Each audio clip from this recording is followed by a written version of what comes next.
On the Maya front, we have a couple of things, right? We have a statement of net income and P&L. We have a partial balance sheet which doesn't balance.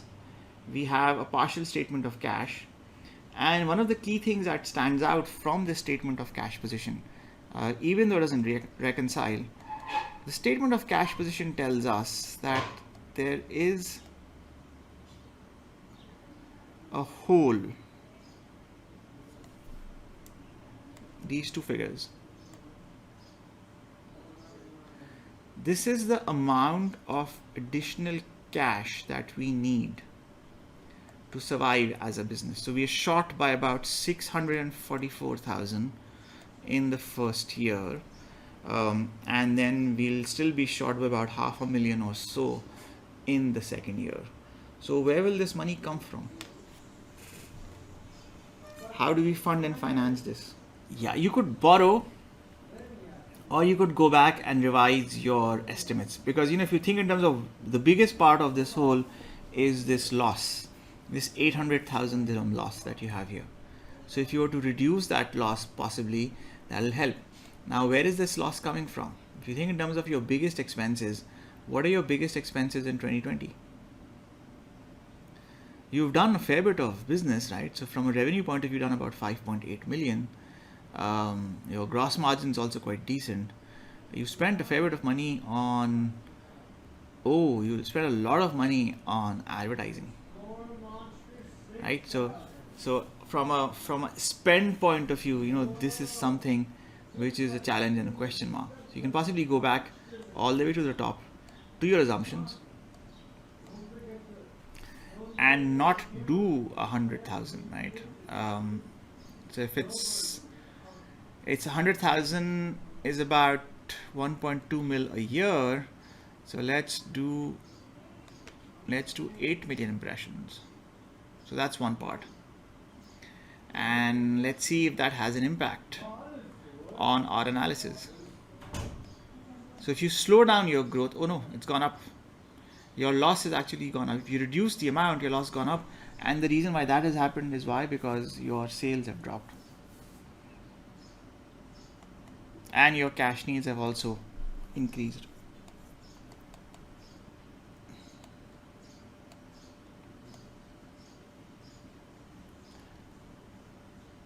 Does that make sense?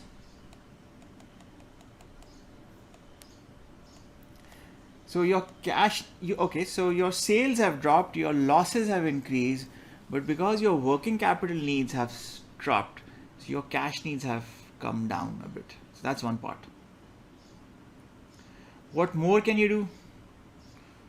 Let's see, what else is there? What else is there that you can cut in terms of expenses that'll make things easier and simpler, right?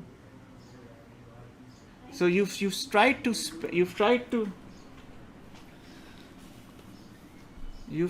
reduce your marketing spend.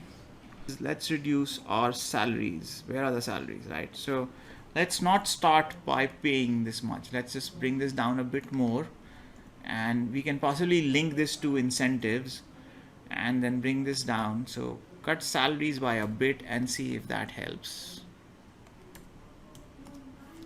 So salary expense comes down, and on the space front, let's be a little stingy, right? So we're going to bring this down and see if we can reduce these components a bit more, and let's be more efficient space wise. So that makes sense.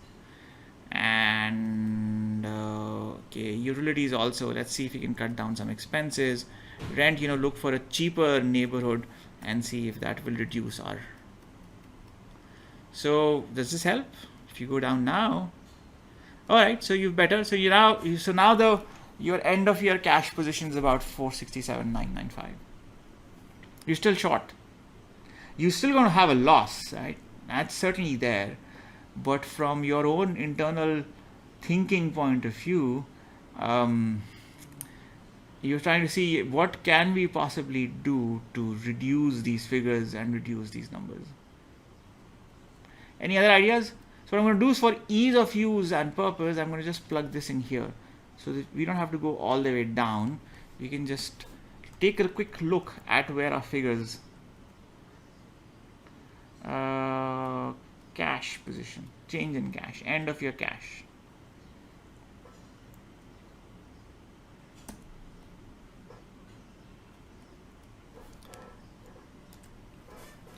Remember, you're a startup operation. You just started off.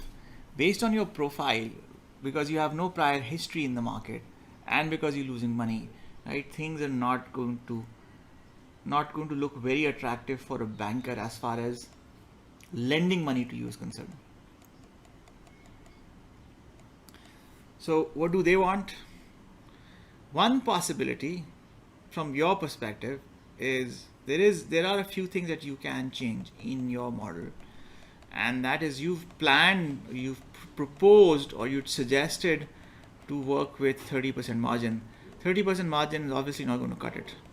So let's see if you can improve your margin and take it to 40% rather than 30%. So it's 40, 40, 40, 40, and 40. And does that help? And yes, it does. There you go. So now your cash position is positive, right? If you improve, so you're saying the level of pricing that I've just applied, that I'm trying to work with, is does not support the analysis I'm doing. I'm still losing money. It's not that I'm profitable. I'm still going to lose money hand over fist. But as far as my cash requirement, my cash position is concerned, that position will improve.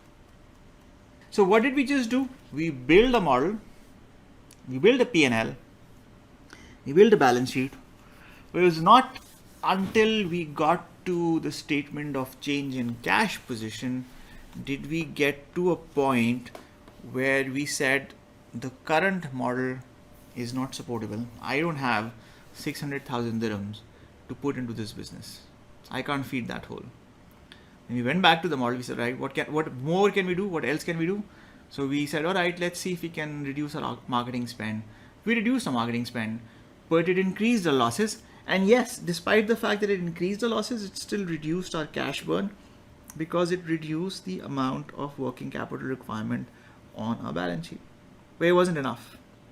Then we said, all right, let's cut down on salaries, let's cut down on space, let's cut down on other expenses. We reduced all of that, but it still wasn't enough. You still had a hole of about 400,000 dirhams. And that's when we said, okay, the only way out of this is to not look at expenses, is to look at margins. But we couldn't have done all of this analysis without a statement of change in cash. Does that make sense?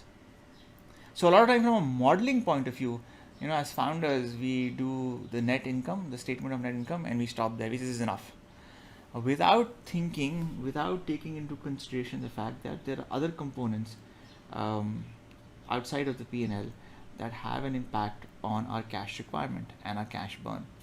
And if we don't model that properly, then there's a reasonable chance that our estimate, that our figures, that our analysis is going to be slightly off.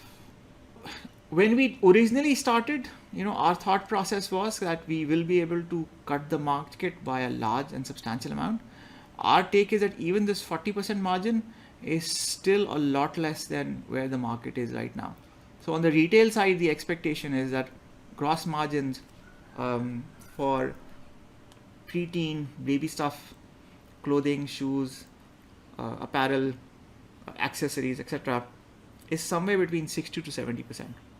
We're still working with 40%. So we're still cheaper than the market. We're not as cheap. So we're not, not as cheap as we thought we would be, but we'd still be the lowest price in town. As I said, don't worry about the mechanics. Follow the process. Get comfortable with the process. What is the process? The process is you build the model, you build the balance sheet, you build the P&L, but that's not enough. You need a statement of cash. When you build a statement of cash, you get a sense of what your cash requirements are going to be at the end of the year. And the statement of cash has 4 components. The first component is your net income. The second component is non-cash adjustments. The third component is change in working capital. The fourth is financing. The fifth is investments.